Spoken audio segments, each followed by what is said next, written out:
Welcome back, everybody. Well, as you can tell, we have a very special guest today. Actually, we have three very special guests. So first, welcome. Nice to have you here. Thank you. You're welcome. Okay, you're probably wondering who our special guest is. Well, we're going to give her a name, Sophie, but that's not really her name, and we'll explain why. But Wendy and Lori are both involved with protecting any of the species that are in our area from becoming endangered species. And toward that end, let me introduce you. We have Lori LaFond, who's the president of Friends of the IBA. So welcome. Thank you. What's the IBA? IBA stands for Important Bird Area. Okay. And it's a designation for areas that support endangered species or significant populations of threatened and at-risk birds. Okay, got it. And to her right is Wendy Hall, who's founder of the Adirondack Life Refuge. So welcome, Wen.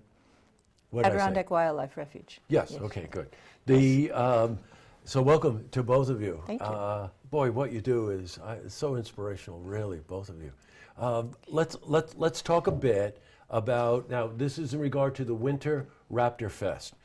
However, to help our viewers a bit here, Raptor, what does that mean? A raptor is a bird of prey. Okay. So they have the talons and hook bills, and they are meat eaters. Mm-hmm. So give me some of the classifications then. Bald eagles? Bald eagles, hawks, owls, falcons. Right. Vultures, right? On and off, yeah. We could some count them, some count vultures. Rapier means to seize and grab, literally. It does, that's what it means. Oh, okay. That's the translation. And all of the birds that you mentioned are species that you can find in our region? Yes. Wow, isn't that something? Yeah, we have an incredible diversity of raptors in this area. Yeah, you know, my wife and I have seen bald eagles on the northern side of, northern end of Lake George, and I've had some close encounters, and it's absolutely thrilling to see a bird like this in their natural habitat.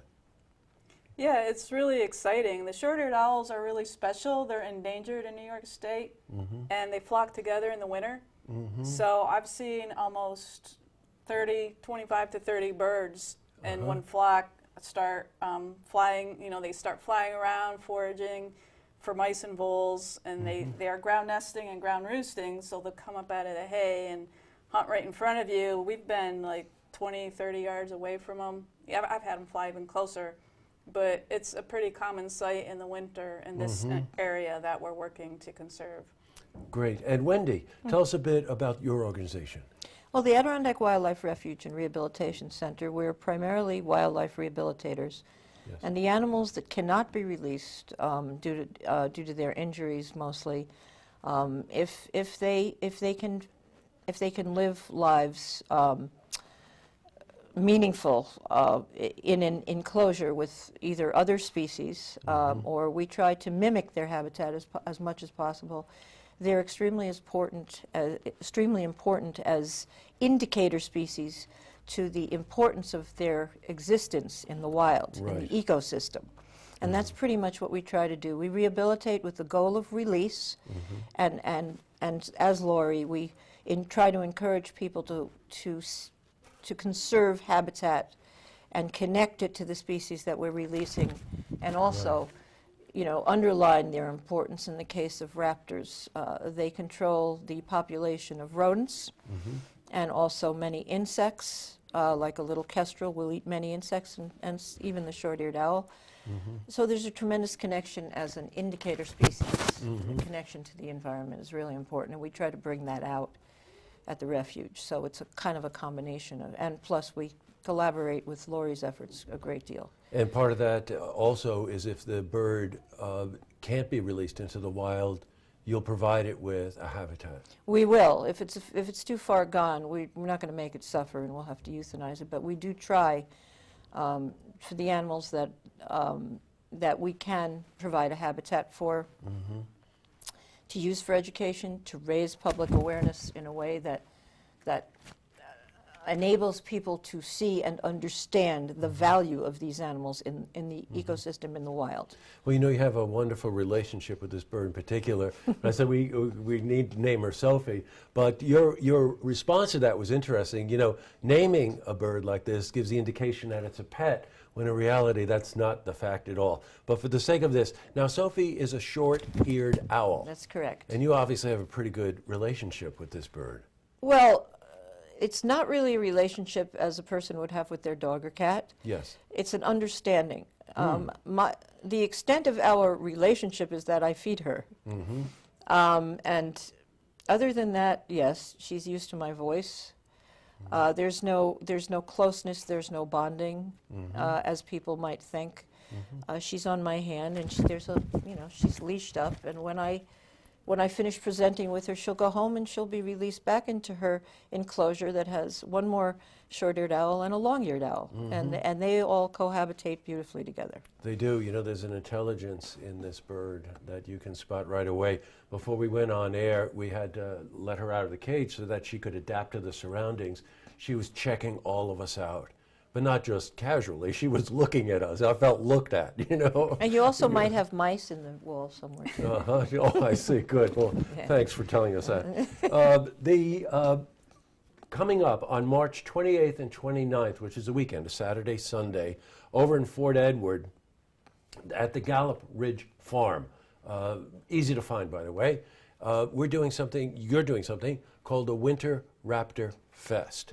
And let's just talk a little bit about the activities that are going on, Lori, over the weekend.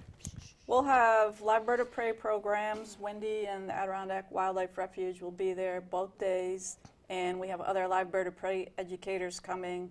We have master falconers that do free flight raptor shows. We have live bird of prey programs. We have horse-drawn wagon rides or sleigh rides if we end up getting snow. Don't say that word. Yeah, hopefully not. But a lot of activities for kids, vendors. The area, most of the activities are inside. So we use the indoor riding arena. We divide it into an exhibitor area and a program area.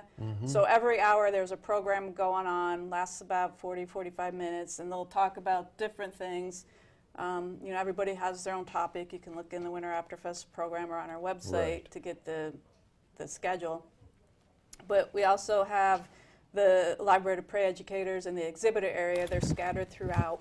So they have their birds there. You can see them close and ask questions. And we'll have pretty much every native raptor species and some non-natives for the public to see and ask questions about and get to learn more about the birds and their habitat. I see. I just wanted to cycle back on one thing you said. What birds will be there? Wendy's bringing a bald eagle on Sunday. There will be snowy owls both days, great horned owl, barred owl, screech owl, one long-eared owl.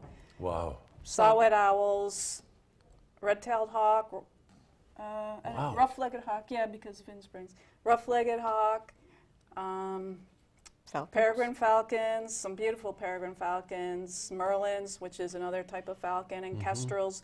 The kestrels are another grassland raptor that we're working, the habitat we're working to conserve. The Washington County Grasslands Important Bird Area supports also the kestrels, and they're a species of concern.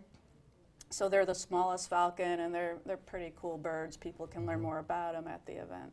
Boy, so the opportunity there, you know, not saying there's anything wrong with going with a museum, but you know, there's a real difference between going to a museum and then going to an event like this, where you really get close encounters with some of the most amazing native species in our area, you know, who quite honestly are up there most of the time. You don't ever get to see them close up, and here you would, for all of the different owls that they mentioned, and falcons and eagles and all of that. That's really something. It's pretty incredible. It's very popular. We also do owl watches and bird walks, so we take people out in the habitat and give them a better chance to see the birds in the wild. But last year we had people driving in saying they saw snowy owls on the way in and red-tailed hawks, which are common. Northern harriers, sometimes you see them out there. They fly low over the ground just like the short-eared owls, and you see them out there hunting. So they have that chance, but it's a better chance if they sign up for one of the walks, which you have to sign up for ahead. And then we do an owl watch in the evening to look for the short-eared owls and watch them. And we've gotten them most years. Last year we had snowy owls instead of the short-eared owls that we got. So we've gotten owls every year on our owl watch. Well, I think it's spectacular.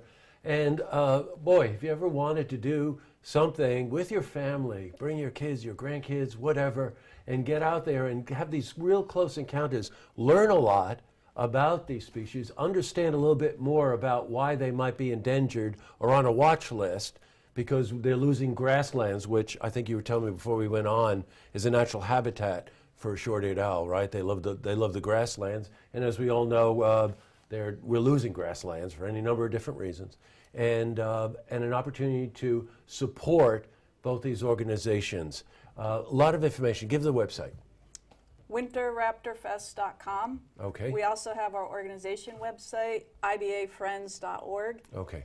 And you can learn more about our work and what we're doing. You can become a member and help support our work or make a donation. So, and come to the Winter Raptor Fest and learn more. And Got it. Well, hopefully that's what you're going to do. Yeah. We'll be there, I'll tell you that. Great. I can't wait to get close. Yeah, it's awesome. Yeah, I bet it is. Well, thank you both very much for coming in. It's the Winter Raptor Fest. It's March 28 and 29. That's Saturday and Sunday at Gallup Ridge Farm, which is right over in Fort Edward. Very easy to find. And boy, do yourself a favor. That's all I can tell you. It's amazing being this close. Hey, I thought I saw a putty tat. Okay, I couldn't pass that off. But I'll see you on the weekend. Thank you. Okay, thank you. Good. For more information regarding this, you can go to our website, looktvonline.com.